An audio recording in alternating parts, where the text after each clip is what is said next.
ওং নমো ভগবতে বাসুদেবায়। আজকের বিষয়টি গুরুত্বপূর্ণ হতে চলেছে। কুমার মঙ্গল গোচরে সিংহ রাশিতে প্রবেশ করতে চলেছে। 7-6 থেকে 28 জুলাই পর্যন্ত অবস্থান করবে। তাই মেষ রাশি বা মেষ লগ্নের জাতক জাতিকাদের ক্ষেত্রে কিরূপ শুভ না অশুভ ফল পেতে চলেছেন তা আমি বিস্তারিতভাবে আলোচনা করব এবং ধৈর্য সহকারে আপনারা ভিডিওটি দেখবেন। আমার প্রিয় দর্শক বন্ধুকে আমার আন্তরিক অভিনন্দন, শুভেচ্ছা ও ভালোবাসা জানাই। আমি আশা করি অনাদির আদি গোবিন্দের অশেষ করুণায় আপনারা সকলেই কুশলে আছেন। কুমার মঙ্গল ন্যাচারাল জোডিয়ার পঞ্চম ভাবে সিংহ রাশিতে অবস্থান করবে, 3টি নক্ষত্রের মাধ্যমে গমন করবে। ন্যাচারাল জোডিয়ায় পঞ্চম ভাবটি অর্থাৎ সিংহ রাশিটি অগ্নি রাশি এবং স্থির রাশি। কুমার মঙ্গল অগ্নিকারক গ্রহ এবং এই রাশিতে প্রবেশ করবে মঘা নক্ষত্রে। যখন মঘা নক্ষত্রে প্রবেশ করবে, যেহেতু ন্যাচারাল জোডিয়া পঞ্চম ভাব, অর্থাৎ পঞ্চম ভাব থেকে সাধারণত মন মানসিকতা, প্রেম প্রীতি, ভালোবাসা, সন্তান এবং ক্রিয়েটিভ লাইন এবং লটারি ফাটকা শেয়ার ইত্যাদি ইত্যাদির বিচার করা হয়ে থাকে। তাই যখনই কেতুর নক্ষত্রে অর্থাৎ মঘা নক্ষত্রে যখন প্রবেশ করবে তখন ক্রিয়েটিভ মানসিকতা এবং খুব উদ্যমশীল হবে। অস্থিরতা চঞ্চলতা প্রকাশ কিন্তু ঘটবেই এবং আর্থিক দিক দিয়ে উত্থান এবং পতন কিন্তু দেখা যাবে। পূর্ব ফাল্গুনী নক্ষত্রে যখন মঙ্গল অবস্থান করবে, খেলাধুলার প্রতি এবং গান বাজনার প্রতি আগ্রহ কিন্তু থাকবে এবং নারী জাতির প্রতি আকর্ষণ থাকবে।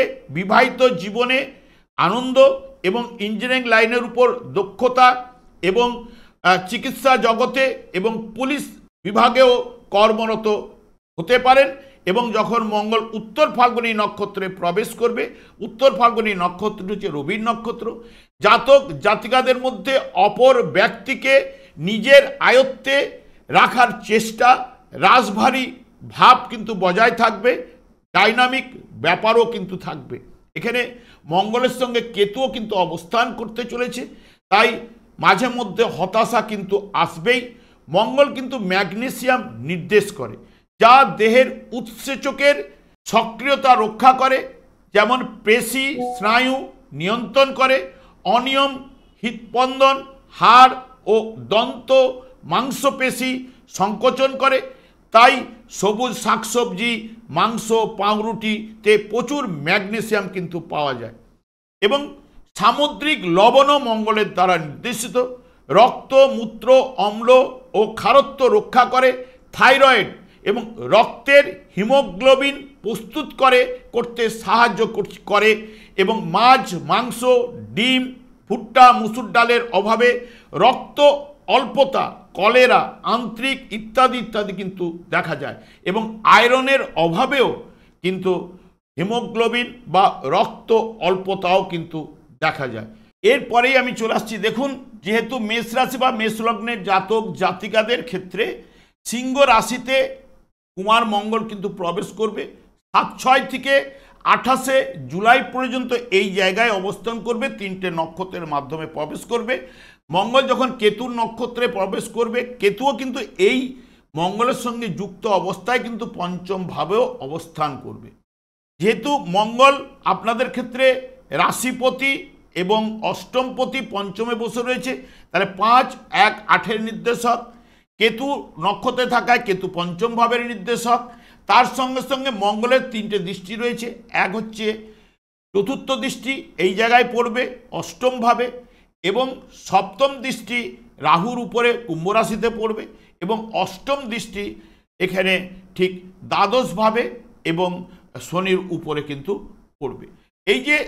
এই জায়গায় তাহলে যখন কেতুর নক্ষত্রে থাকার জন্য কি করবে, এই যে 5, 8, 12 নির্দেশক হয়ে যাওয়া, তাহলে দুশ্চিন্তা এবং বিদ্যা ক্ষেত্রে বাধা এবং মাতার জন্য চিন্তা, হতাশা, দুঃখ, অনিদ্রা এবং রক্তচাপ বৃদ্ধি হওয়া, যেহেতু ব্লাড সার্কুলেশন নির্দেশ করে কিন্তু মঙ্গল, এবং প্রেমে বাধা, যেহেতু পঞ্চম ভাবের 5 অষ্টম ভাবকে পেয়েছে, মানসিক টেনশন, অবৈধ কাজে অবৈধ প্রেমে সতর্কতা অবলম্বন।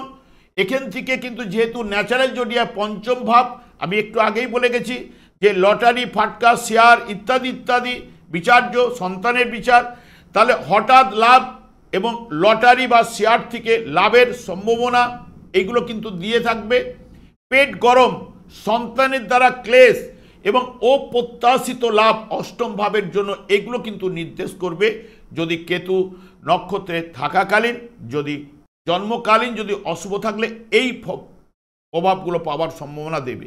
শুভ থাকলে ব্যবসা বাণিজ্যে লাভ, সাহস উদ্দীপনা বৃদ্ধি ঘটবে, কর্মে উন্নতি এবং স্থানান্তর বা পরিবর্তনের যোগ কিন্তু আসবেই। যখন মঙ্গল এই কেতুর নক্ষত্রে পঞ্চম ভাবে গোচরে কিন্তু সেই মতো কিন্তু শুভ ফল প্রদান করতে পারে না। কেতু এই জায়গায় অবস্থান করার জন্যই মানসিক টেনশন এবং এইগুলো কিন্তু বৃদ্ধি করবেই, যেগুলো বলে গেলাম। মঙ্গল যখন শুক্রের নক্ষত্রে প্রবেশ করবে পূর্ব ফাল্গুনী নক্ষত্রে, পূর্ব ফাল্গুনী নক্ষত্রটি শুক্রের নক্ষত্র, তখন শুক্র কিন্তু গোচরে এই রাশিভাবেই আপনাদের অবস্থান করবে এবং সেই কারণে মঙ্গল পঞ্চম ভাবে বসে থাকলো এখানে রাশি এবং অষ্টম ভাবের নির্দেশক, এবং শুক্র দ্বিতীয়ভাবে আপনাদের অবস্থান করছে, সপ্তম প্রতি গ্রহ অষ্টম ভাবের উপরে দৃষ্টি রাখছে, একটাই দৃষ্টি, এবং মঙ্গল এখানে অষ্টম এবং এখানে একাদশ এবং দ্বাদশ ভাবের উপরে দৃষ্টি থাকছে। সেই কারণে পূর্ব ফাল্গুনী নক্ষত্রে যখনই থাকছে বিবাহের যোগাযোগ বৃদ্ধি করার জায়গাটা নিয়ে আসবে। ব্যবসা বাণিজ্যে সফলতা, ভোগ বিলাসের প্রতি আগ্রহ, পোশাক পরিচ্ছদ ক্রয় এবং পরিবারে শ্রীবৃদ্ধি এবং প্রেমে সফলতা, সুখাদ্য ভোজন এবং কলা শিল্পে প্রবণতা এবং হঠাৎ লাভ, লটারি, শেয়ার ও ফাটকা লাভ, আর্থিক লাভেরও সম্ভাবনা থাকছে, মানসিক শান্তি, এমনকি প্রেম থেকে বিবাহ এনে দিতে পারে এবং অপ্রত্যাশিত লাভ। কারণ মঙ্গল যে শুক্রের নক্ষত্রে থাকায় শুক্র নিজের রাশিভাবে কিন্তু থাকছে, রাশিভাবে কিন্তু যেহেতু আপনাদের দ্বিতীয়ভাবে ওনার শুক্র তার নিজের রাশিতেই থাকছে, নিজের ঘরে, তার দ্বিতীয় ভাব থেকে শুভ ফল কিন্তু গোচরে প্রদান করে থাকে। সেইখানে শুক্রের নক্ষত্রে জন্মকালীন যদি শুক্র শুভ থাকলে এই সব রেজাল্টগুলো পাওয়ার সম্ভাবনা, অশুভ থাকলে এর অপোজিট ফল, দাম্পত্য জীবনে কলহ, আর্থিক ব্যয়, পরিবারে অশান্তি এবং বন্ধু বিচ্ছেদও ঘটতে পারে ইত্যাদি ইত্যাদি এই ফলগুলো কিন্তু পাওয়া যাবে শুক্রের নক্ষত্রে 1 জুলাই থেকে 22 জুলাই পর্যন্ত।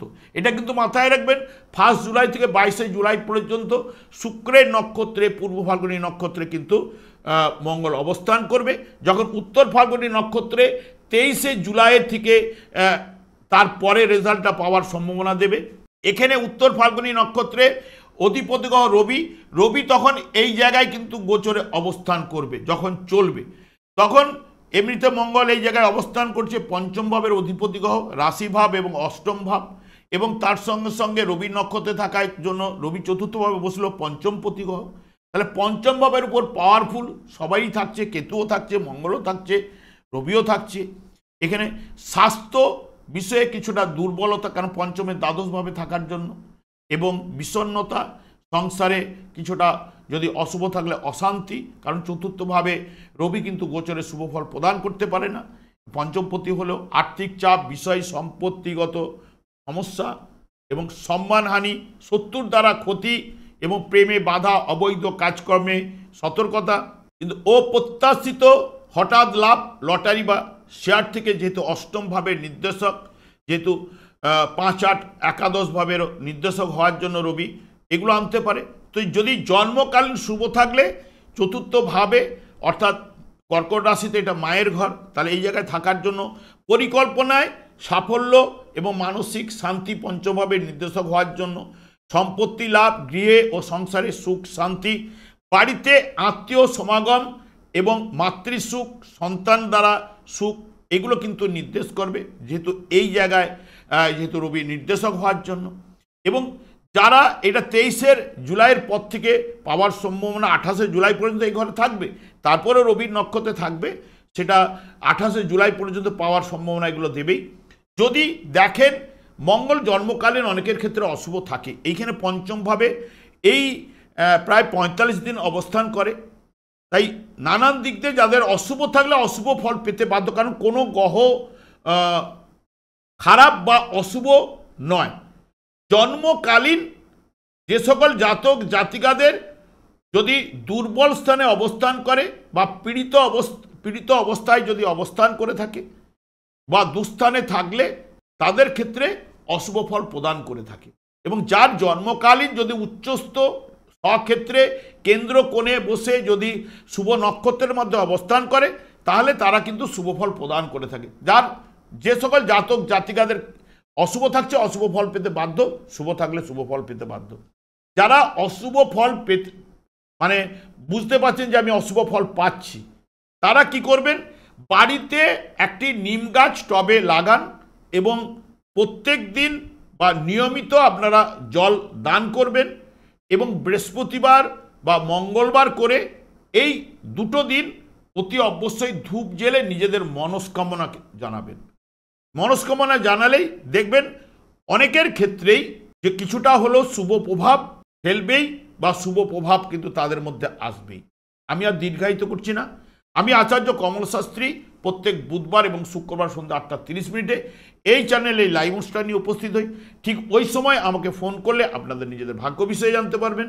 তাছাড়া আমি বিভিন্ন ধরনের ভিডিও আপলোড করে থাকি, সেগুলি পাওয়ার জন্য আমার চ্যানেলকে সাবস্ক্রাইব করে বেল আইকনে ক্লিক করে রাখুন। যখনই আমি লাইভ অনুষ্ঠান বা যে কোনো ভিডিও আপলোড করলে আপনাদেরকে নোটিফিকেশন পৌঁছে যাবে। আমি অনাদিরাদি গোবিন্দের কাছে প্রার্থনা করি আপনারা ভালো থাকুন, সুস্থ থাকুন, আনন্দে থাকুন। আজ এই পর্যন্ত, পরের ভিডিওতে দেখা হচ্ছে। নমস্কার।